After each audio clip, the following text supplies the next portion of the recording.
Hello. Hello, how you doing? I'm good, thank you. How are you? Good. I'm not called Ellie this time. Look, see? You're not. You actually got your name correct. How exciting. No. Oh, And does that sound any better? I have no idea. it sounds about the same. It's okay.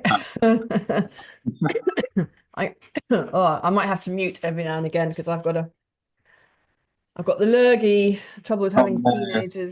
a teenager rather. Yeah, Just tell me about it. Yeah, well, you've still got small ones, so they're even worse and more frequent, aren't they? they are. Yeah, 6 years old and 2 years old. So anything from school or nursery, yeah, it's been brought back. Little petri dishes.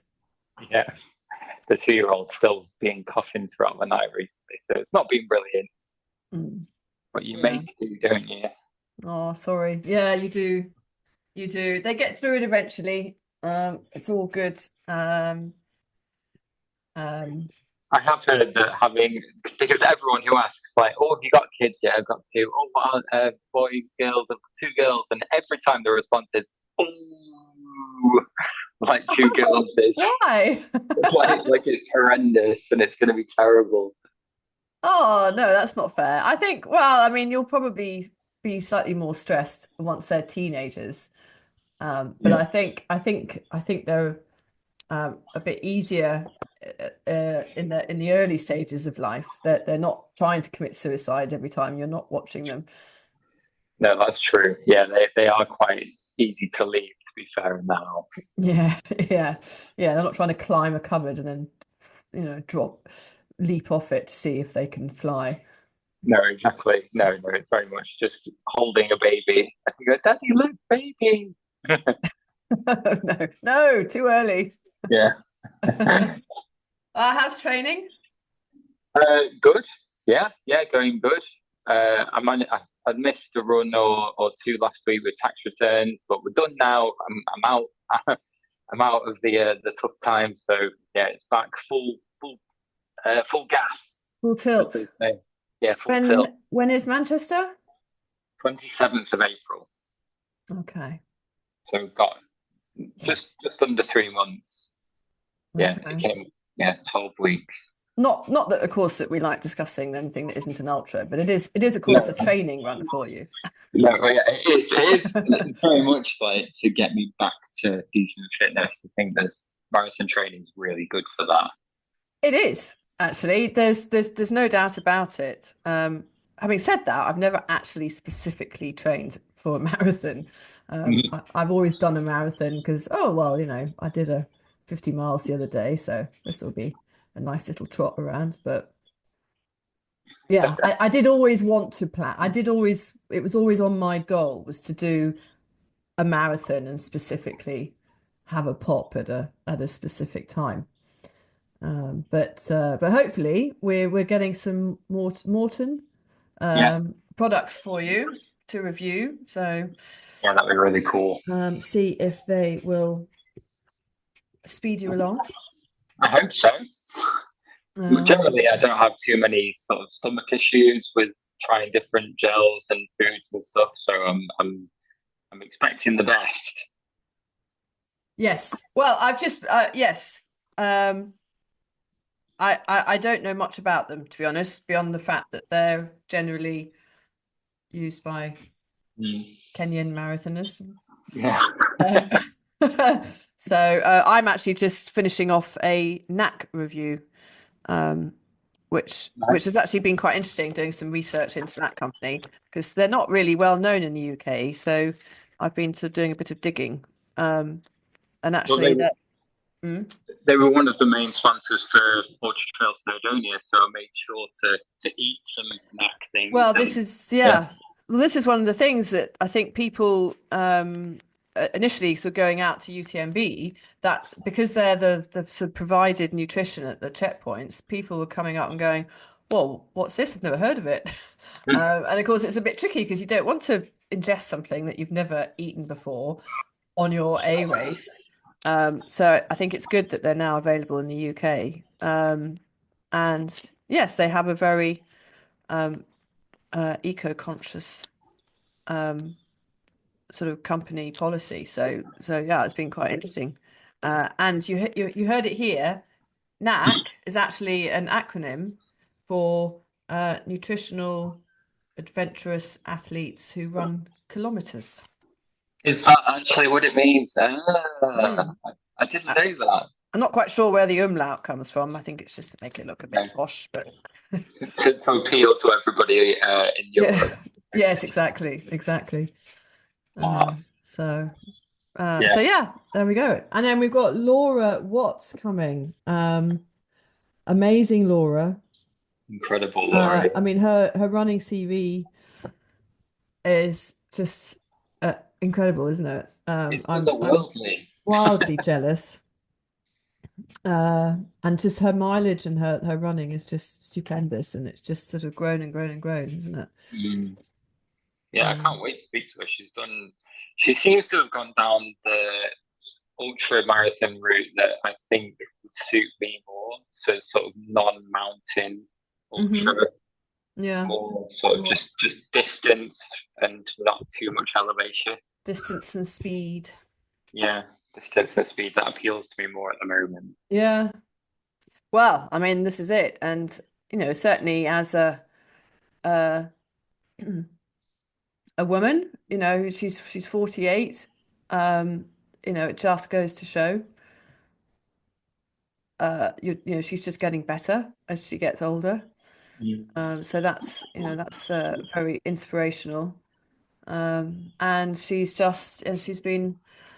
the invite to attend Badwater for the 4th time, which amazing. She'll be the first British woman to do that, or 4th time in a row. I'm not sure if there is someone who's done it 4 times, just not in a row. I'd be surprised if anyone's done it for 4 times. I don't think. Yeah, I mean, I can't imagine anyone has, but I'm sure she will correct us if we're wrong. I'm sure most people are kind of one and done with that race, aren't they? well, I think she clearly likes the heat. She's definitely goes back to the hot ones quite regularly. The Keys 100, and she's done Spartathlon. I'd love to know more about that one. That's high on my list of questions, definitely. It's funny because I can't make up my mind whether it's one that you've just got to do because it's just one of those iconic races, but actually it's not very enjoyable, or if there is, is there any pleasure in running it?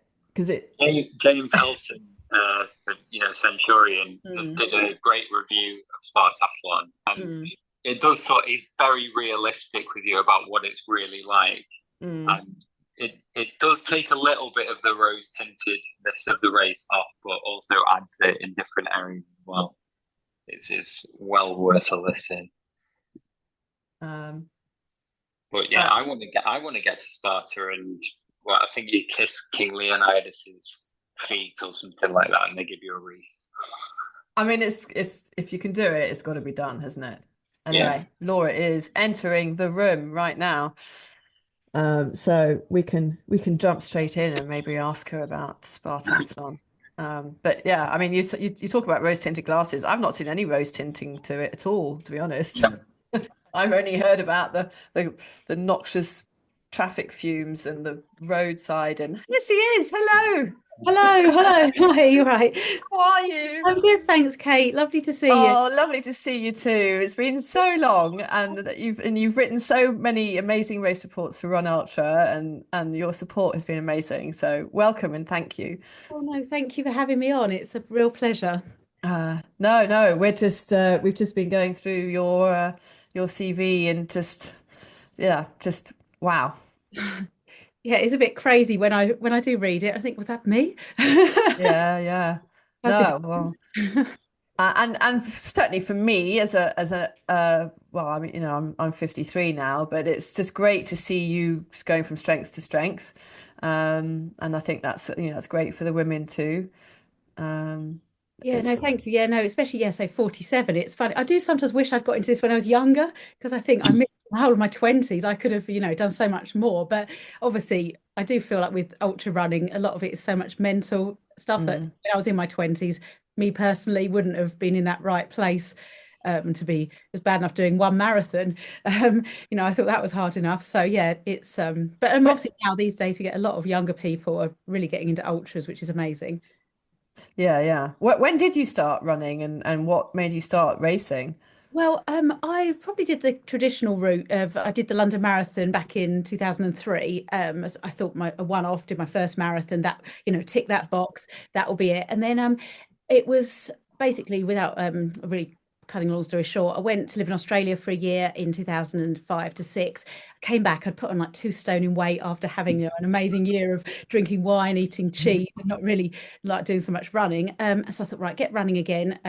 Signed up for the London Marathon again, and I literally was doing like one marathon a year, say 2007, 2008, and then I got a bit more crazy and did 2 marathons in a year and Brighton, and it carried on a bit like that until 2016 when I actually was reading about ultra marathons, and I was like, wow, I thought, how can anybody run like a step further than a marathon? I just thought this is incredible, and I saw a race. It was 100 kilometers, London to Brighton. And I said to my husband Matthew, I said, "That looks amazing. I'd love can I have a go at that?" And he's like, "Well, why not?" So I signed up for it, and I thought, "What's the worst that can happen?" And I actually did really well because people had said to me, "Oh, with an ultra, you run slower, walk up the hills," and I just really, really loved the whole thing. And then after I did that in 2016, I thought, "Well, what else is out there?" And then I went on to attempt to run 100 miles, which I DNF'd the first attempt at 100 miles. I mentally gave up at like 76 miles because obviously running from 100k to 100 miles is a big jump. And 100 miles is a long way. But I was clueless, really. I had no idea about, the kind of the highs and lows of ultras and the fact that I was going through a dark place, but that would pass, especially when the daylight came. I knew, but I didn't know any of that. And Matthew had never seen me kind of so low in a race, and I wasn't enjoying it. But the next day, when I got home and I'd had a bit of a sleep, I was like, oh God, you had so much time. You could easily have carried on. Obviously, I think every ultra really is a learning experience. So anyhow, went back 2018, did the Thames Path 100, tick that box, and then just gone a bit crazy since. Crazy since, I think is an accurate description, Laura. It is one of the best sort of running CVs I've ever seen. It's just a race after race of incredible finishes and performances. It's really difficult to know which to pick up on first, but I suppose just before this, Spartathlon caught our eye. And how did you find that? Did you enjoy it? Oh my God. Yeah. Spartathlon is an incredible, incredible race. It's so difficult though, because for myself, I am not the fastest of runners at all. And especially at Spartathlon, being part of the British Spartathlon team, I definitely was one of the slower runners. And I'm sure at Spartathlon, they have 75 timing checkpoints, which are savage. And there's no let up in that race. I could not relax. I felt like I had the Grim Reaper chasing me literally for 153 miles. But saying that, it's being part of the British Biathlon team was just an amazing camaraderie. It was just so wonderful. And being at the foot of the Acropolis at the start line when it's all lit up. I mean, again, that is amazing. The whole race with the support from the Greeks is unbelievable. And one of the best finish lines in the world when you're running down into Sparta and everyone's shouting bravo, bravo, and it's really emotional. And then you're obviously kissing the foot of the king, King Leonidas, and being presented with your olive wreath. But it is a very difficult race. Like I did enjoy it afterwards, but at the time it was just having those cut-offs, and at one point I was like literally only 20 minutes ahead of the cut-off. So something in an ultra, you want to have a sit down and you want to change your shoes, or you just think I need to sit down for 10 minutes and just close but there's none of that. I literally sat down at 50 miles to change my shoes because I was started off in the Nike Alpha Flies because I needed all the help I could get to 50 miles, but they were kind of hurting my feet and really hurting my quads, so I changed into my Hoka Bondis, which are my comfy shoes. That was my only sit down in like the whole 35 hours and 20 minutes of running. But the sense of achievement, like I was so proud of myself, really. Yeah. I mean, is that a sort of quite an overriding factor of the race, is that actually you just have this feeling of your whole existence is based around the times. Oh yeah, it's on your mind like it really is on your mind the whole time, and even say that even though they've got aid stations at each timing checkpoint, so not that I really use them because I had a crew with me, but yeah, you're constantly thinking, looking at your watch. You know what it's like as well in races, and you're constantly trying to like do the sums in your head. But when you get more and more tired, your maths just goes out the window, and you're kind of thinking, oh, if I go at 10-minute miles, how much time have I got in the bank and stuff like that. So yeah, it's and of course then it's not completely flat. So you've got to factor in, especially towards the end, there is the big mountain at 100 miles that everyone talks about, but then no one actually mentions the one was the second kind of major climb, about I think it's about 120 miles into the race, where of course normally you'd really want to be walking at that point, especially someone like me, unless you're the elite, but I had to keep running because I had no choice. And yeah, it was quite stressful. But I have applied again for this year. And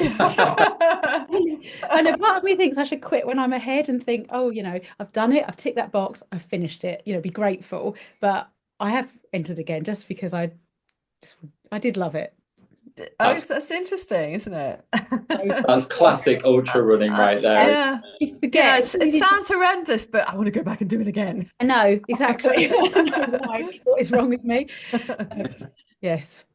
No, I hadn't heard about that second one around 120 miles, but yeah, I know there's a really tight cutoff near the beginning. Is it 50 miles?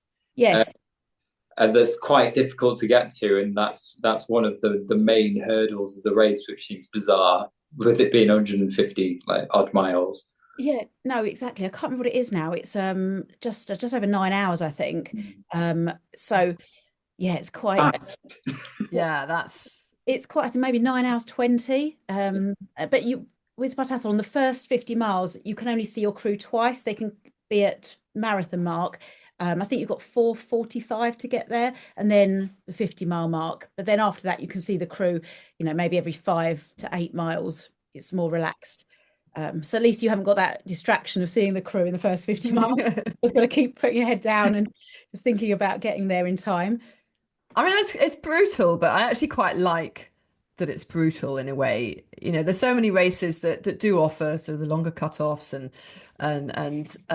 but it's actually quite nice that it's so different, and really makes you, I mean, you're at the sharp end the whole time, aren't you? Yeah, with the qualification, there's quite hard qualifications to get in. So, and you've got the real amazing elite runners there who get auto qualifiers. I think they're like 30% better than the regular qualification standards. But I managed to get in because if you finish Badwater under 40 hours as a female or run like I think 220 non-stop race in under 30 hours, which so I just scraped in. I think as a girl, you've got to run under 100 miles in 22 hours. Which I have actually done now, 21:45. But so really, I'm really on the cusp of, getting it. But they also have this thing called the death bus, which is basically the sweeper bus. I don't know who actually calls it the death bus. It just got referred to me as a death bus. And this bloody bus keeps like coming along. And I kept seeing it. And it was just out as well, thinking, oh, it's the death bus. I can't get enough on that. Anyway. That's hard. But it's epic. What's Badwater like for do they have cut-offs or? Yeah, so Badwater, the cut-off at Badwater that everyone worries about is around 50 miles. It's I think it's the like 2,000-foot sign as you're climbing up Towns Pass. But the thing with Badwater, you've got 3 different race starts, 8, 9, and 10 p.m. So the faster runners will be seeded onto the 10 o'clock start, and the slower ones will be on the 8 o'clock. But everyone has to get to that mark, about 50 miles, by 10 a.m. the next day. So you've either got, say, 14 hours or 12 hours, which sounds like a lot compared to Spartathlon. But with Badwater, because of the heat, because your crew are literally stopping every 1 to 2 miles, where you've got to take those stops to be cooled down, that time does go. So but once you've got to that point, it's a lot more generous with the time. There are still some kind of cut-off times, but yeah, nothing like Spartathlon at all. I think overall you have 48 hours to do 135 miles, whereas Spartathlon you have 36 hours to do 153 miles. So you have almost like 12 hours less. Yeah, wow. Yeah, if you sit on Spartathlon, Spartathlon's 18 miles longer, but 12 hours less to do it. Yeah. What's footwear like for Badwater? What have you found works for you? Yeah, well, this year I actually started again in my Nike Alpha Flies, because as I've been lucky enough to run that race 3 times, and I love the whole experience, but I did want to kind of be a bit more competitive this year and try and run a bit faster. And I do love my Nike Alpha Flies, but I changed them. My crew were like, forced me to change them after about 30 miles, because they know that they kind of do hurt my feet and my quads. I do wish I kept on a little bit longer, but then I just went into my Hoka Bondis, my go-to. But funny enough, this year, when I finished the race, the sole of my shoe was like sort of coming off. It's just, I don't think it was the heat, because it melted off. It was like sort of hanging off when I had like 4 pairs in the car, but I only ended up wearing 2. But how much difference do the Nikes give to you? They're amazing. When I've worn them for like regular road marathons, I've done quicker times. They definitely, like, well, obviously I'm not setting off at the front of Badwater like I would at the London Marathon, for example, but they definitely have got something in them, and the bounce they give you, and I know a lot of shoes now have got carbon plates, and I really like tempted with like trying some of the Hoka ones as well, but they definitely make a difference. They feel like they do energize your legs. I can't explain. They're definitely worth different PB on. But yes, I've had quite a few pairs of carbon shoes now, and my favorites are still the Nike Alpha Fly 1 that I had 2 pairs of. They do just give you a bit more bounce. It must be like the air pockets or something like that. I don't know what it is, but they do feel faster than other ones I've used. But does that not then take away? Does it not take more energy from you, which in an ultra is then you're then paying for in the second half of the race?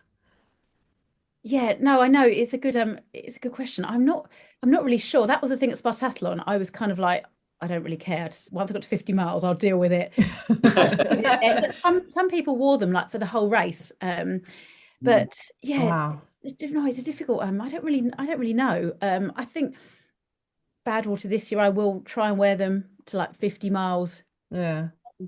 But though there's something about them, I need to really research more. That's interesting. Yeah, but and yeah, in terms of their sort of comfort, you said they hurt your feet and your quads. Yeah. Yeah, I mean, how do they feel different to another shoe? They're when you're wearing them, there definitely is more propulsion. I think it's the carbon plate. They definitely make me feel more. They just make me feel faster. I don't know if they make your leg go in a different position, or I really don't know. But I think the thing is, my Hoka Bondis are just so comfy. They are just so cushioned. Whereas I suppose the Nikes are quite hard in some ways, if you're not, constantly wearing them for like hours on end. Yeah. So yeah. Training. So I mean, will you train in them more to try and get your feet and legs used to wearing them for maybe a bit longer if you want to get to 50 miles? Yeah, the trouble is they only really last, they say, about 250 miles. And so not being sort of tight with, but they, I feel like I want to save all my sort of special miles on them. But I'll definitely wear them because I'm doing London Marathon this year and I'm doing the Boston Marathon. So I'll definitely wear them for those races. And in fact, last year I did a 50-mile track race as training for Badwater, and I wore them for that. So that was like probably 9 hours. So yeah, saving them for more special rather than just wearing them like every day. Yes. Well, in an ideal world, if I had like 10 pairs, that would be Nike, you can get in touch with Laura anytime. Exactly. I'm sure they listen, of course. Oh yeah, of course. How did you find them running around the track? Did they work well? Yeah, no, they did really well. I think with the terrain of the track, the track's quite bouncy as well. And it worked really well, actually. It did. And I guess, I suppose the thing with the track, when you're running on track, your legs are in the same position. You're using the same muscles for the whole time, apart from when you change direction and, bend slightly to the right rather than to the left. But yeah, no, they did work really well. It's sort of work in progress, I think. Nice. Well, I noticed you've done self-transcendence, which I'm hoping to get into this year. Oh, brilliant. Yeah, I did hear when I listened to the podcast you guys did with Debbie a few weeks ago. I did, yeah, God, yeah, I find them quite boring. It's an amazing race, but it's different. You've got to do it as a bucket list race. The track one, you The mean? track race, yeah, Okay. the track race. Yeah, Not sorry. the one in New York. Oh yeah, 3,000 3,100. Yeah, no, it's amazing. Like there's so many positives about it, like the camaraderie you've got with all the other runners, and seeing the elite people that are just so fast, whizzing around that track and watching those performances, and obviously having your crew. If you've got a crew, literally you see them every 2 minutes, like every 2 minutes, or it's I just found it. I much prefer point to point. It's psychologically it's difficult, but you'll love it. Yeah. Where do you go in your head? I know exactly. I found like I was wanting to sleep more in the night section, whereas I suppose if you're out on the trails, it's I don't know. I was really struggling to As you say, sleep. you probably just literally get bored. Yeah, honestly, I was sort of was I would. I mean, I didn't go as far as I know I could have potentially gone. So part of me thinks I need to go back again one day and have a go to see how far, because I got to like about 96 miles. I didn't even get to 100 miles, and I know I could do more, but I did really find it hard. That's what makes it so great. And it's just crazy things, isn't it, that people are doing out there. But yeah, I think you'll love it, Robin. I think you'll love it. I'm excited for it. Hearing how you get on. Yeah, no, I will do. I will do. I'm just waiting for confirmation from the race director. But and my wife keeps telling me to stop talking about it until I'm confirmed on the start list. Oh, when is it? The 20th of September. Oh. When do you find out? I'm supposed to find out by the 10th of Feb. Oh, not long. Not long at all. No, so I really hope so. I did admittedly kind of nag the race director before the entries opened, like, to what are my chances of getting in? Do I really want to like build my hopes up? I just want to plan my race calendar for the year. Can you help a guy out? Yeah. So I mean, I think he liked me, so fingers crossed. Oh, brilliant. Oh, well, I can't wait for that. I shall be stop following you, nagging you to write about that. Yeah, my chance a chance to run 100 miles. I know he didn't manage it, Laura, but you've done it enough times since, so, and before. Well, yes. What? I mean, how many 100 milers, and what do you have a goal? Do you have plans, ambitions? I mean, 191 marathons.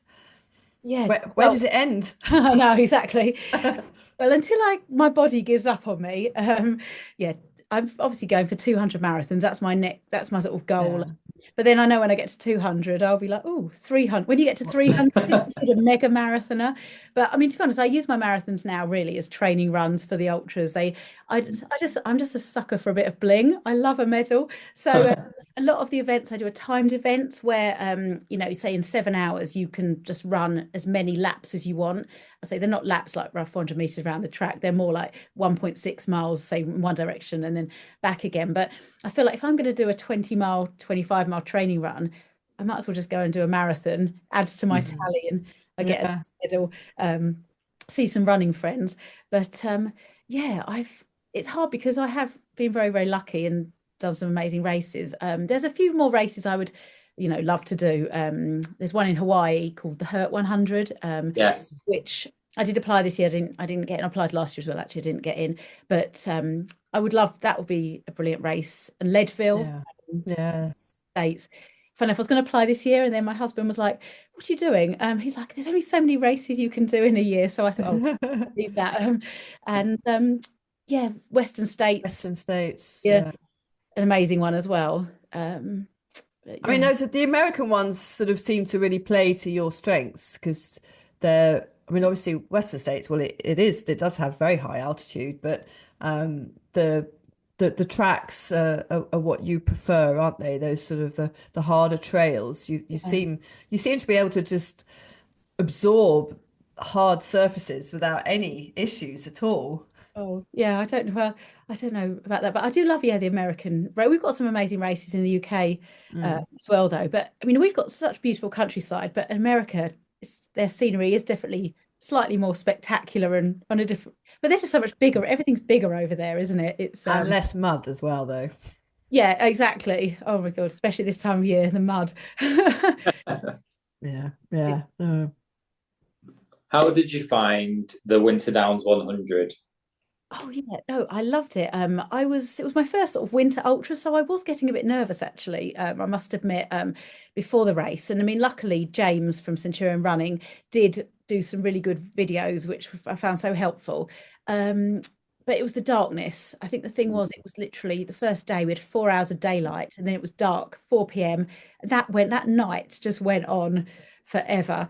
But I mean, I love the South Downs Way because I live kind of close to there. That is like my playground, so I feel really at home there. But it's difficult, sort of running in the dark with when there's not that many runners, and when what's the word? There's no sort of actual tracks. You know, you're in the middle of a field and it's dark, and you kind of like, what way do I go? You know, and you can't see like the little gate in the distance or anything like that. So you mentally, it was quite like challenging, but no, it was a great race. I mean, the 200-mile version of that, I have total awe and respect for everyone who towed that start line, but I'm tempted, but not in winter. I know, I'm thinking in summer maybe. I know that's the whole point of it, is doing it in winter. Yeah, I think he's thinking about doing it in the summer, isn't he? Oh wow. Well, I would definitely be tempted. But the only thing with 200 miles, I do really want to run as much as I can. Whereas I know a lot of people that running, longer races, you do end up hiking a lot more, and but yeah, it sounds like the winter it sort of tested your boundaries more than doing something like in Badwater in the heat. Is it the cold and the dark where exactly takes you more out of your comfort zone? Yeah, the slip, when you're running, I'm not the best at running down hills. I'm always the one who feels like I'm going to fall flat on my face, but I'm running down hills when it's, covered in those slippery leaves or tree roots, and it's dark. And, then I was worried, although I had Matthew, my crewing me, and I had quite a few spare batteries for head torches. Didn't want to burn out my head torches using the brightest. Well, I did, but I didn't want. So I was trying to conserve. You know what I mean?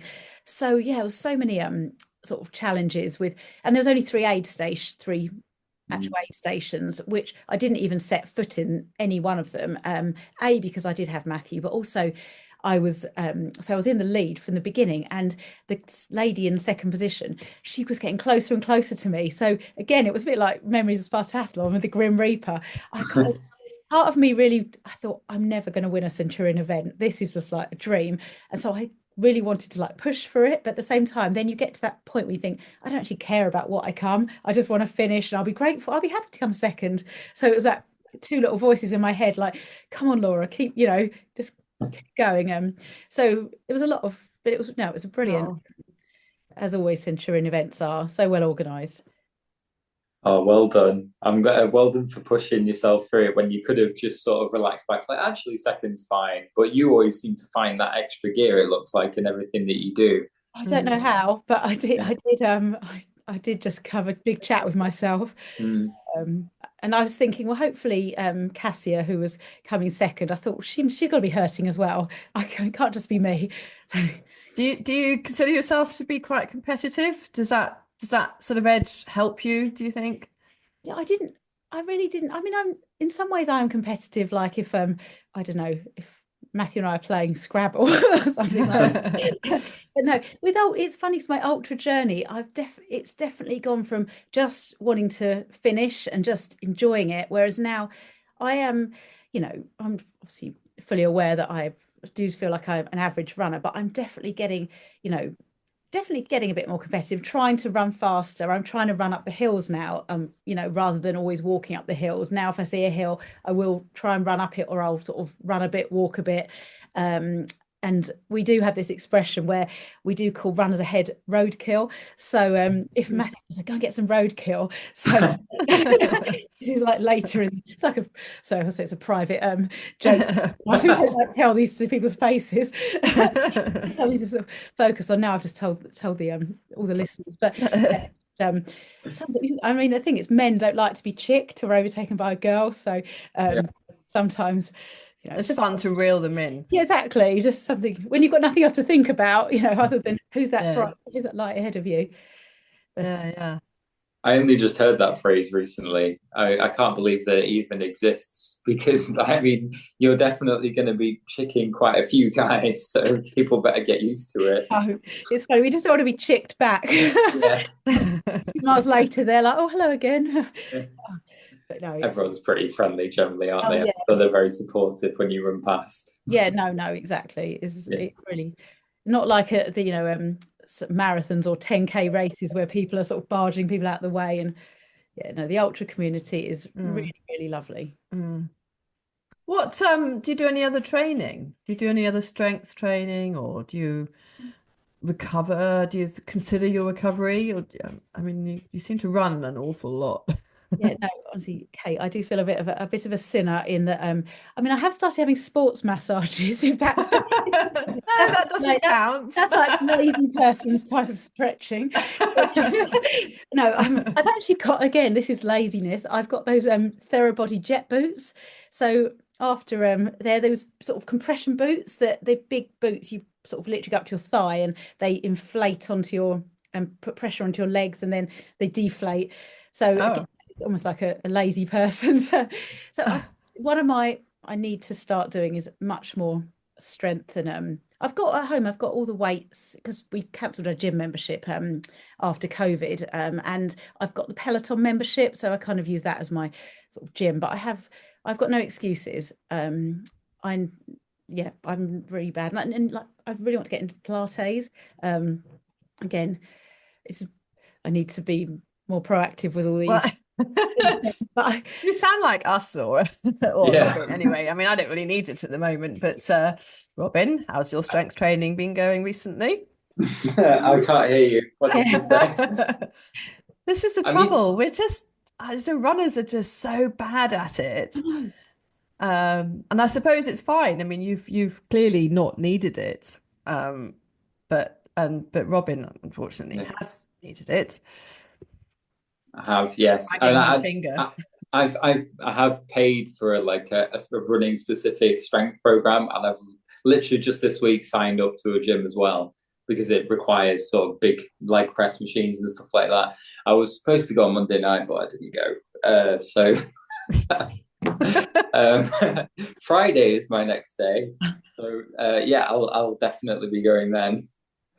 No, I don't know. It's so difficult to I know it's stupid. Like what I get on my own nerves because when I sort of get up in the morning, I'll probably faff around on social media, doing my emails, checking my messages for like an hour when I could probably done half an hour of stretching, or it doesn't take long. But why is it that I can't be bothered to do it? Whereas I can be bothered to go out for a run, or even after a run, I could spend 20 minutes, because it's my body. Yeah. But you seem to get away with it though, Laura. You do plenty. I mean, it seems like you do multiple decent length races a year. So have you had any sort of big injury stretches out anywhere here? It doesn't look like it. Well, I mean, only the fact I've got my big toe on my left foot is fused, so it doesn't bend. So basically, about, God, I can't remember how many years ago now, I had arthritis in my big toe and sort of had numerous sort of procedures, steroid injections, even had this like implant put in that was like a fake cartilage, which after they did, it was experimental surgery. And a few months later, they scanned it and they described it as mangled. They did like an ultra runner before. So then I basically had my big toe fused. So it could have been the end of running, but I've had some special orthotics for my shoes, and my foot surgeon, I mean, he is an incredible person, and he's so like supportive of my running. He's never once said don't run, and he actually used me as a case study when he was talking to a load of surgeons about what's possible with running with a fused toe, managing to keep on running. So, but that's it really. Only my foot. So is it fused at the knuckle, or is it fused from the? It's fused sort of. So I'm just looking down at my feet now. It's the sort of the big bone, the big sort of I don't know what it's called. Where when you bend your toe, the main. It doesn't bend. The bit in the middle, yeah.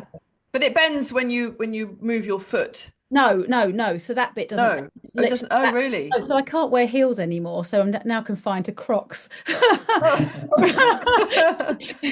No, but yeah, so it's there. So it's really bizarre. So, Ah. about maybe it was 2 years ago when, because what they did, they fused it and they put a metal plate in.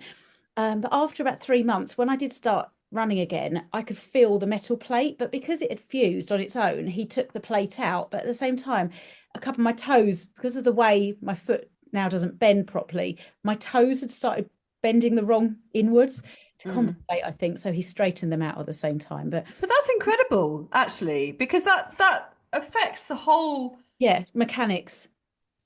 Yeah, how? Yeah, no, I know, honestly, I do think that That's how amazing. no, I really do feel really lucky that I am like still able to run, maybe not as like fast as I, used to be able to, but no, it's quite. Sorry, Laura, you did 267 miles in January with an average pace of 9 minute 30, was it? Yes, That yeah, is not slow. yeah, no, no. No, it's no, you're right. It's not slow, but I think as I used maybe 2019, I could sort of did like a 3:30 marathon and was quite comfortable doing 7.5 minute miles. Now, if I do 7.5 minute miles, I feel like I'm gonna die. Well, we have the young Robins of our world for that now. Yes, I can cover all the fast speeds. Not well, a bit of them. Hopefully, I can get under 3 hours again for the marathon. I'd be very happy with that.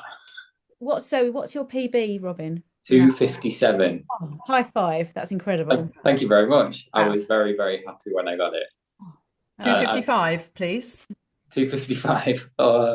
I need to get going. I probably should do some strength work, I reckon. Yeah, no. So what's the average pace for that? I only know it per kilometre. It was 4 minutes 12 per kilometre. No, sorry, I don't do miles. Oh, what? 4 minutes 12? That's going to take me ages to work that out. Hang on, I can type it into something in a second. 6 minute miles? It's 6:45 minute miles. Wow. I always 26 miles. That's ouch. Yeah, my stepbrother is miles and I'm kilometers, and forever having to translate things for him because we just can't understand each other. Yeah. Wow. Is that good? I don't know. That's amazing. Yes. Which marathon was that? That was at Abingdon Marathon near Oxford, I think. I just heard it was a good one. It was actually a really good course. There was one sort of narrowish, almost cross-country like trail where you were all confined to single file, which wasn't brilliant, but I did get to start and finish on a running track, which I liked at the time because I've just done no track running, which... Wait a minute. This is a trail marathon. And you did there's a tiny little trail section of literally about 700 meters or something. Oh, okay. I was going to say, wait a minute. Yeah. Oh, yeah, then it'd be amazing. Yeah. I'm sure I heard Edinburgh is a very good one to do. It's like a very, very gradual, but tiny, but downhill the whole way. Well, that appeals, doesn't it? There's I know there's one in the USA where it's the net downhill something like 3,000 feet. It might even be more than that actually. Oh, it's purposefully. Do you know this, Laura? I've heard of it, and because I think I've got a friend. California. I'm quite. That sounds really good. Yeah, I can't imagine the state of your quads at the end of that race. Yeah, no, that's too. Yeah, ow. So you got into Badwater again, Laura? Yes. Yeah. Just found out last Saturday. Amazing. Thank you. Are you going to approach it any differently this time, or is it just another tick the box? Yeah. No. I think I'll just one of my real weak points is my nutrition.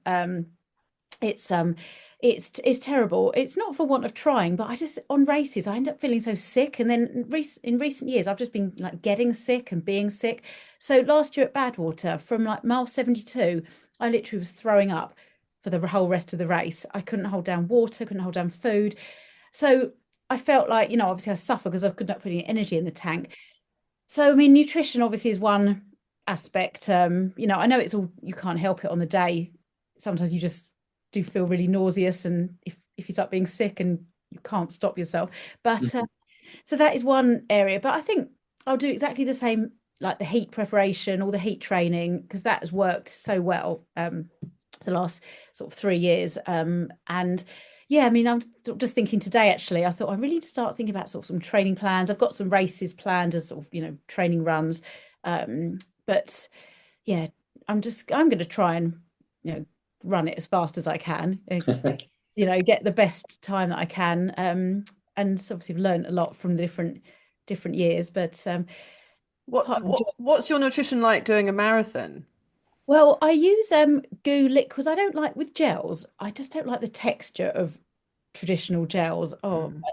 I've discovered Goo Liquid Energy is more liquid, the actual gel itself, and I can tolerate them quite well during probably for up to 50 miles. So for a marathon, I will just have a few of them, maybe, you know, every 7 miles.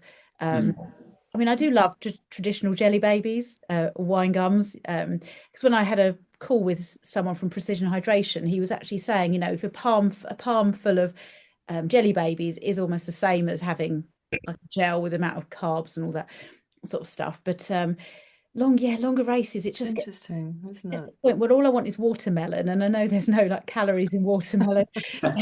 Definitely no nutrition. And then you get, you know, I get to the stage where I can't actually chew. So, and yes, it's difficult. I don't know how I'm going to overcome this. I'm doing the Keys 100 in Florida this year again, which is a really brilliant training run for Badwater. So I'm obviously going to try and practice as much as I can with nutrition. It's interesting, isn't it? Because people say, oh, well, you know, you can train your stomach, but clearly you've struggled for a long time, and your stomach isn't having any of it. I know. It's, yes, that was it. I really am struggling with training it. Maybe I need to, you know, when I go out on training runs, try and train it more, if you know what I mean, with things.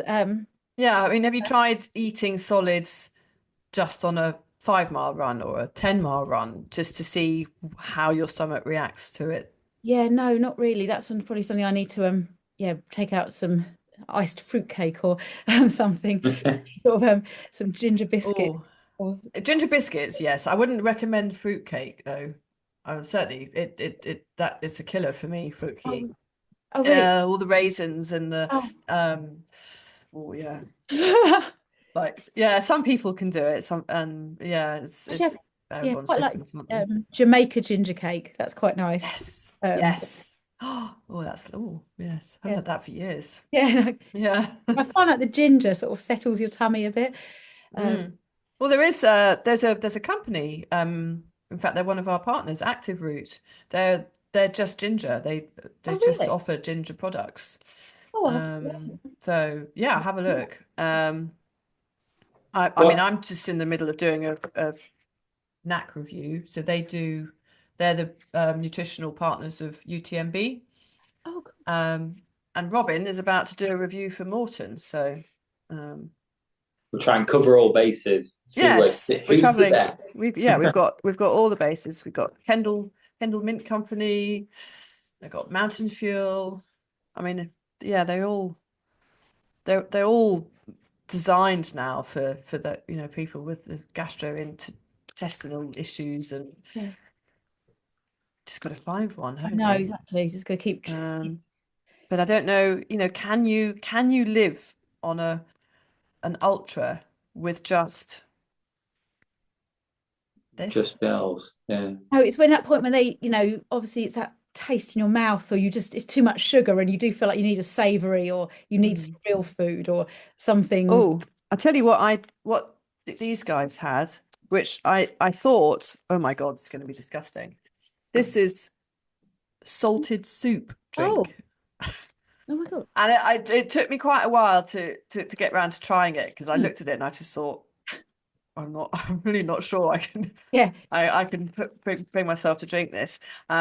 But I did. I took it out one day, and it's better than I thought it was going to be. I think it would be better warm. And you can have it warm, but actually because it's so salty, because it's so savory, which I can't think of another savory mix on the market. Oh no, Vroom do one. But actually, I can imagine 80 miles in that that would go down a treat. Some races do broth, don't they? In weigh stations for the exact same reason. I'm sure that's why they've jumped on it, because it does really work. It gives you what you need. Yeah. Where is the Keys 100? I don't know this one. Oh yeah, so in Florida. So it starts in Key Largo and it runs the whole distance of the Florida Keys to Key West. Oh, cool. And it's so it's a road race, predominantly obviously flat, apart from about the 46 bridges you have to cross. One of them is 7 miles long. But it's held in May and mega hot. Last year when we were there was like a heat wave, so everyone was like freaking out. It was like over 100 degrees, but the humidity is savage out there. Badwater is obviously a dry heat, whereas the Keys in some ways is more difficult because of the humidity. It's really but it's beautiful. I love the sound of it actually, but yeah, the humidity. Yeah, get some good photos on that one. Yes, exactly. Last year, yeah, my husband got this took his drone out and did some like cool drone shots over the bridges, and I mean it's it's beautiful, like the turquoise water, and you finish on the beach. It's cool. But yes, it's hard. So you say you've nailed your heat training. How are you doing that? Well, yeah, so I have a 4-pronged attack basically. So when I first got into Badwater, we basically bought a sauna, a very small sauna. It's an infrared sauna. So we've got that, which I'll be going in 4 weeks before I'll start going in there like every day, building up to like almost about 80 minutes, which is quite quite tough. Then going on my treadmill, I've got 2 like electric heaters, so blast them at the treadmill, heat the room up and get it up to about 35 degrees, and I'll run on the treadmill or hike with my weighted vest, and that is really unpleasant. That's quite horrible. Going out running the hottest time of the day in sort of English summer, wearing like multiple layers. I look like a total weirdo, but I'll wear like a bobble hat, I'll have a pair of gloves on, I'll have 3 tops, thermal leggings. Must be miserable. Oh, it's absolutely vile. It is really horrible. It's really I'm not gonna lie. And then luckily I live quite close to Chichester University and they have a heat chamber, so I'll go in there for about sort of 8 sessions before the race, so I'll consecutive, so I'll do like Monday to Friday and then another 3 days, and you basically go on the treadmill there. The worst bit about that is the rectal thermometer, which you have to insert before your session to monitor your core temperature, but anyway, they you don't keep it up then?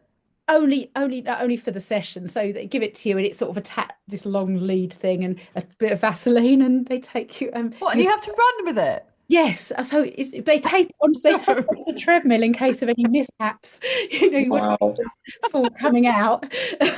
I mean, it sounds really disgusting, but that's just the way that they do measure your core, and then the team in there will like monitor my heart rate, core, doing like 60 minutes on the treadmill, and the temperature in the heat chamber will be like in the 40s.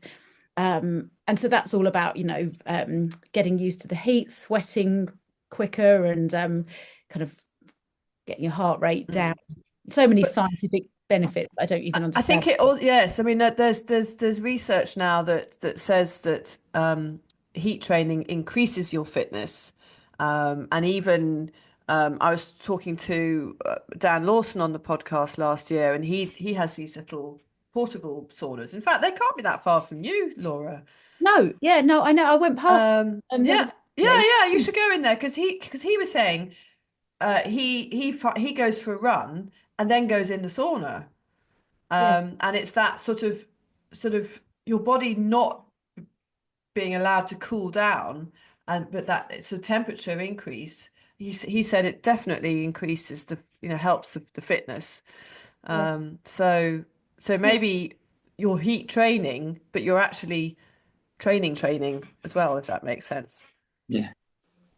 Well, that sounds amazing. I can completely understand why you're so good at Badwater now. What an incredible routine you've got. That just would blow loads of people out of the water over here, I'm sure. I heard some people have hot baths, but Yeah, What? I have a hot bath anyway. oh yeah, yeah. No, funny enough, actually, one of my crew last year, James, he was using Leeds University heat chamber just to prepare him for coming out. And that one of their facilities is they have like a not a jacuzzi, but like a very hot bath that he was going in. So there is lots of different ways. But I just think with Badwater, it's such a huge race, and I thought I've got to do everything I can to give myself the best chance of finishing. And so that's why with heat training, I just literally throw myself. Nothing can prepare you though for the heat, because it is in certain places it is so hot, and you still don't feel like this is just really, really, really tough. But yeah, that's why I just thought I've got to do everything I can. Is it quite hard? I mean, is it literally like that hot air? I mean, is it sometimes hard to breathe it in? I mean, does it? Yeah, the it's like I describe it as like being in an oven, but with a hairdryer also blowing in your face at the same time. It is so hot. Like so basically Furnace Creek and the Panamint Valley, which are the hottest parts of the course, they could be in the like early 50s, like 128 degrees. It's although it is a dry heat, but It's you have unimaginable. yeah. It's bonkers really when you think, like, especially now I'm sitting here and it's like freezing cold outside, and you can't imagine actually being warm. But it's so hot. But it's that's why you have to have the crew. That's why they have to stop so frequently to like literally wet you down. You have to kind of be wet all the time. Wet, your clothes just dry so quickly. And Yeah, it's a real management. I mean, it's interesting listening to this and having just sort of watched the spine, and that personal admin on the spine. Obviously, it's all about getting it around the weather, and it's the same for you, but it's just a completely different. yes, It's managing yourself in that extreme weather. It's just the opposite extreme. exactly. and you have to take it so seriously as well, because it doesn't have a really short entry list. How many people run Badwater? Only they have 100. They invite 100 people. Approximately a third are veterans like me, who've done it before, and the other 2/3 are called rookies. So that's why they do have, the sort of qualification standards to get invited are quite tough. So they know, but it's basically they've got a selection of runners they've got the elite to slower runners as well, but I think they choose the runners that feel have got the best chance of finishing. They do have quite a high finish rate because of that. When will you know your start time? Oh well, I'm not actually sure. I reckon I don't know when Chris lets everybody know that. I think because on your application, there's one of the questions is what time do you think you'll finish, and there's 3 different options. I put the middle one, which I think was like 34 to 40 hours. So I'm hoping that will be like the middle start. I'm happy on the 9 o'clock start. I would hate to be on the 10 o'clock. I'd feel too much pressure. I'd say too much pressure to get to that cutoff. But I think the first year I was on the 8 o'clock start, which for the first year it was perfect because I thought I've got the most amount of time. But 9 o'clock I'm kind of happy on. Good with. Yeah, the extra pressure of just because you're a faster runner means that you have to start later and therefore run faster to get to the first cutoff. Yeah. And that is so much pressure, isn't it? Yeah. I don't think any other race does that, does it? No, exactly. Madness. So how many miles do you try and stick to a certain amount of mileage a week, or is it just ebbs and flows? Yeah, I think with work, it just depends what sort of I've got going on. I mean, as Kate did mention, I did this challenge in January called, it was the Badwater 267 VR, which was their virtual event. So you had to run 267 miles in January, which averaged 8.5 miles a day, which was a lot for me, especially on days, I had a couple of days where I was working and I couldn't run. So that was a lot more than I normally would run. I'd say maybe 50 miles a week or, building up. I don't really have any sort of set. Yeah. Just sort of I do wing it a bit. You make it up as you go. Do you have to do any sort of so your cabin crew? Yes. How do you manage to run around the airport at all, or is it? Yeah. No. Well, luckily I'm actually part-time now at work, so I have to work 10 days a month. I've been working for Virgin for 28 years, and I did 20 years full-time, which is it's quite tiring because between trips you only have like 2 or 3 days off, and you do spend a lot of that time recovering and trying to catch up on sleep. Whereas now being part-time, I work 10 days a month, which really is about 3 trips, sort of going there and staying and coming back. So I have a lot more flexibility and a lot more time. And I'm they're very flexible with, we can swap flights with our colleagues and request, you can request a weekend off, you can request a trip. So I try and work things out around my running. Sounds good. And by preference, East Coast America. So I do a lot of flights to New York, because I'm more than happy, and when I go to New York, I love running on the Hudson River. I do plan my trips where I can run. So it's okay. It's quite good. I'm tired obviously after a night flight, but so that's why I'll just take it easy the next day. And what's the sort of turnaround if you go out and then come to return? So normally we stay about 24 hours. So East Coast America, we stay 24 hours. So it's normally a 3-day trip. If you fly to Los Angeles, San Francisco, where you've got the 8-hour time difference, you generally would stay there 2 nights and you'll have 3 days off when you get home. But yeah, I think the shortest flight we do is Lagos, Nigeria, which is about 6 hours. We're away 3 days when we do that trip. Years ago when I first started, we used to do 5 nights in Cape Town, long trips to the Caribbean. And now, obviously, if we fly to a destination daily, obviously Virgin's a business, they don't want us spending a week in Cape Town. They want us spending the minimum that we can stay legally without red. So no, it's just trying to think. But yeah, we fly to India, but India and Lagos, I'm confined to the treadmill when I go to those because we can't really run outside. No.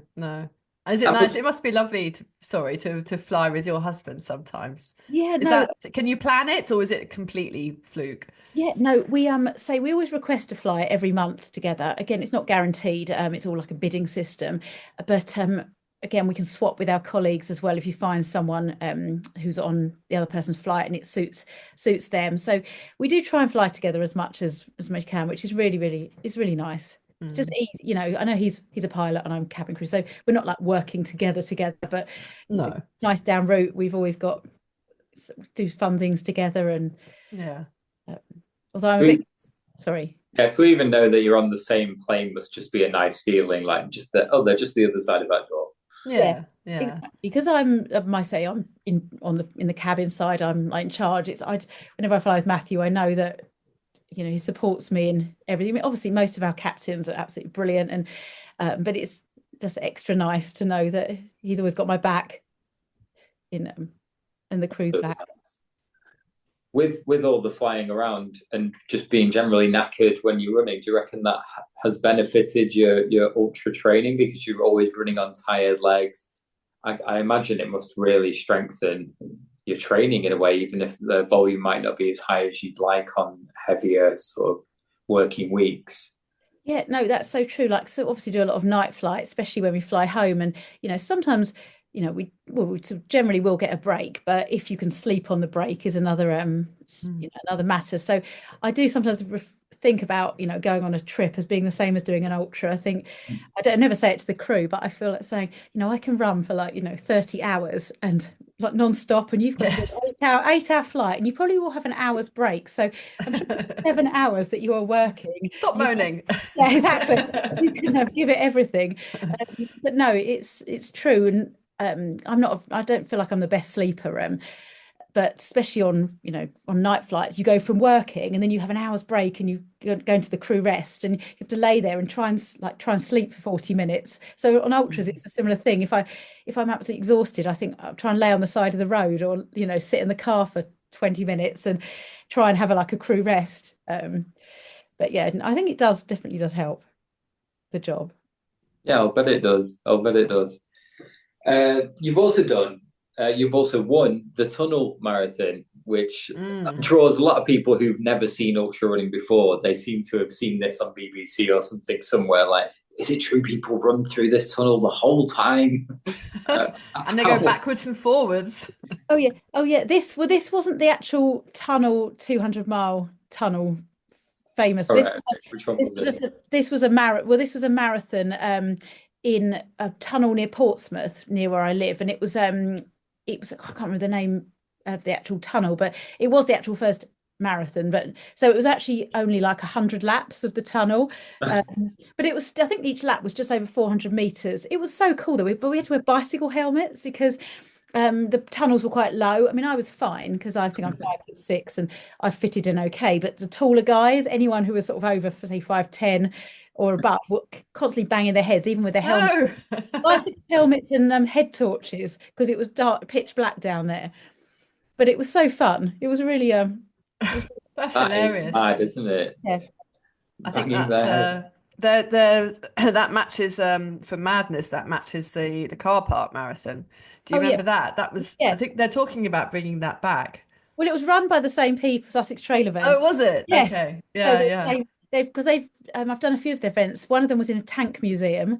We ran, I don't know how many laps of a tank museum in Bovington. They've got a prison marathon. I ran Brighton and Hove Albion Football Club about 60 times. And they've got a marathon on Southend Pier, which is the longest pleasure pier in the world. It's like just over a mile long. So they do a marathon on the pier. Backwards and forwards. Well, no, that's where you got your training for going around a track from. Yeah, exactly. Yeah. Oh, It funny. seems like it's absolutely impossible for you to decide what your favorite race is because you've just done so many. The variety is massive. Yeah, So no. I won't press you. Yeah, no. I did say that to Matthew before this call. I was like, what is my favorite? I said, I don't know. I said, I think it has to be Badwater. The fact I've got the ultra I've done the most times. It's got my heart, and it's just the whole thing of the training for it, being part of the Badwater family. Again, it sounds a bit cheesy, but it really is like a family. Like you get the same people going back on staff or on support crews, and yeah, when I was there the first year, I literally had total imposter syndrome. I was like, oh my God, what am I doing here? This is crazy. I don't deserve to be here. How have I managed to get here? And then obviously been back, and I've made so many friends there, and now I do feel like I've earned my place there. And also just the feeling of finishing Badwater, can't explain, to think, I've just done that. So probably would be definitely got my heart. But yeah, haven't really the only race I've not enjoyed is the Bognor 10K, which was horrendous. Oh, I'll tell you That what, I will sounds horrendous. side with you. 10K distance is my least favorite by a long way. It is so difficult. Yeah. I mean, Robin, obviously you're a really fast runner, so you probably do 10Ks. So I'd say you do them easily, but I can't stand it. It's horrible. It's just, yeah, It's balls out from the start, isn't it? I mean, Yeah. it's just terrible. Exactly. Like Are there any half races? marathon, yeah. No, I'm just curious. Are there any other races out there that you'd like to attempt that may push you out of your comfort zone a bit? But is there anything else? I mean, obviously you've got Western States and Leadville, but they're probably still within what we see you as doing and what you're good at. Is there anything else that you'd like to do, like I don't know, UTMB or Cape Wrath or something? Yeah. Something Well, random. UTMB I did go to in 2019, but basically I broke my toe. There's not the dodgy toe, the fused different toe, because I kicked a kitchen unit literally the day before we flew out there. Oh no. So I shouldn't have gone, but I thought I'll be fine with some cocodamol. And anyway, so I started UTMB. It got to about 20 miles, and I had to quit because I was in so much pain. So there is that. I still would love to go back to UT. The start line is unbelievable. But I'm not so into the hills these days. I wouldn't say no if I got. Trouble is with UTMB, obviously now they've changed the parameters for getting in. You've obviously got to do other races and stuff. And so I'd never say never, because I mean it is an iconic race, and I say the start line and the finish line was just amazing, and being in Chamonix for UTMB week was just absolutely amazing. Yeah, an amazing experience. But yeah, these sort of longer races, I am sort of tempted with that, like a 200-mile race. There are a few in America, but the only thing is with those, I do with my ultras, like Matthew, my husband. I mean, he's amazing. He always supports me at, let's say, 100-mile races. And I've got a friend who's done quite a few of the 200s, and sometimes he doesn't see his wife for like 10 hours, and I feel like that might be a bit too long to, you know, not so, he'd probably be quite happy not to see me for 10 hours, but I don't know. They're very sort of. Some of them are quite remote as well. I Yeah. mean, Lucia Leonard writes for me for quite a bit, and she's based in the US. And yeah, some of those races, I mean, they sound amazing, but yeah, as you say, they're gone for hours, Oh. and you're worrying about bears Yes. Oh and yeah, stuff. yeah, bears. And you're like, yeah, I'm not so sure about that. Yeah, no, exactly. It's so no, I'm just keep on my favorite subjects, just looking through the scrolling through the internet, looking for like races and different things that are out there. Yeah, you've looked to have found a good chunk of them, yeah, that Yes. that suit your running as well. So I can see maybe it might be starting to get a little bit more difficult to pick now, especially when you've got those really difficult ballot races that where it's just up to the gods where you get in or not, unfortunately. Does it bother you going back to a race that you've done before? Do you quite enjoy it, or on the whole, do you prefer to try something new? Yeah, I do like, I mean, for example, say Badwater, the first year we went, I mean, it was so kind of so overwhelming. There was so much to think about, the logistics, taking a crew, where you're going to buy everything. Whereas now I do feel like I know where we're staying. I know quite nice in that, and I know the course. I mean, some parts there's obviously the negative part of size. Think how much it's going to hurt, and which bits are like Father Crowley climb after mile 72 is just like horrible. But there is something. Yeah, I like both. I do like going back Like to the comfort of knowing what you're doing and where you're going, and especially if it's sort of overseas where there is a lot to sort of think about. Whereas in the UK, it's easier, isn't it? When we're sort of on home turf here, we know how to drive there. It sounds stupid, but it's we know we can go to Tesco's, or we know where all the sort of gas stations are and stuff. But yeah, no, it's a big thing to do a race abroad, as you say. There's so much more than just a race to think about. Yeah, yeah, food and where you get everything and exactly. Yeah, no, where you're going to stay, and how much luggage you can take, and if you need cool boxes and all that. Last question, Robin. I can see you. I can Oh, see you. You got this list.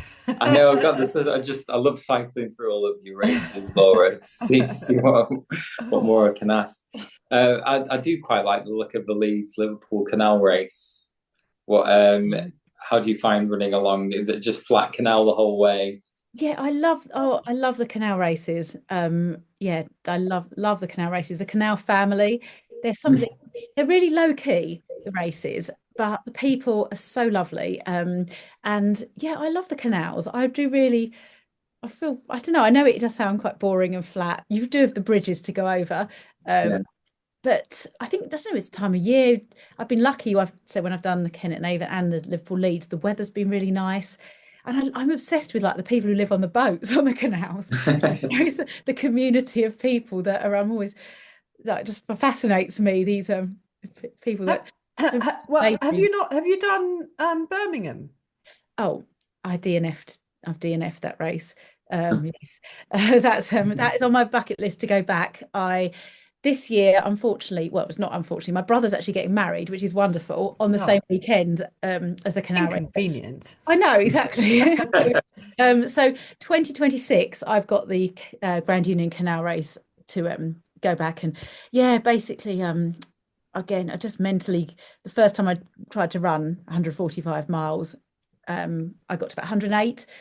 And I just gave up. It was when we were running as well towards Birmingham. So I think I was panicking because Matthew had to go, he had to work the next day. And I was worrying because I was obviously running slowly and I was worrying about time. And it was a whole load of things, but I DNF'd, so disappointed because I should have finished that. So I have yeah, it's difficult when you've got a time pressure like that and you're concerned about whether you're going to drive all the way back from Birmingham back to South Coast and worrying about him. So anyway. Yeah. No, there's the other race in Birmingham that draws my eyes, Escape the Meridian. Oh yeah. where you just have to run as far away from there as you can in 24 hours. Oh no, that does sound cool. And I know I can run home here, and it's not too far off, sort of 100 miles. So it kind of works to maybe be dropped off in Birmingham and then run back up north here. But I love the GPX file of that. When they have the event and you just see all these lines just going off in every direction. That's really cool. Yeah, I think unfortunately it's quicker to run south than it is, so that I'd be running away from home. Why is it quicker? Is it because it's downhill? What? I think it's slightly down. I think it is slightly downhill. Going down. I'm sure I've checked, but I don't just assume going south means downhill. What do you like at navigation? Do you worry about stuff like that, or are you happy to follow the signs? GPX file? Oh, I need a GPX file. Matthew bought me like a compass and a book about navigating. I think I don't know what I've done with it. He bought it for me for Christmas. No, GPX file I can't live without. I mean, they're brilliant, and especially when it beeps at you. But the trouble is when you go wrong and it says, "Oh, you're off course," you're like, "Oh God, how did I miss that?" So yeah, I do rely on my watch a lot. But yeah, I'm fine just being let loose somewhere. As long as I've got the GPX file. And Google Maps. I asked another question, didn't I? Sorry, I can't help it. Right, I'm gonna. We must stop there. Thank you so much, Laura. It's been really interesting to talk to you, and yeah, very inspirational. And wishing you the very best for Badwater later this year, and of course, everything else in between. Oh, thank you so much, Kate and Robin. It's been a pleasure talking to you. Loved it. Thank you. Thank you, Laura.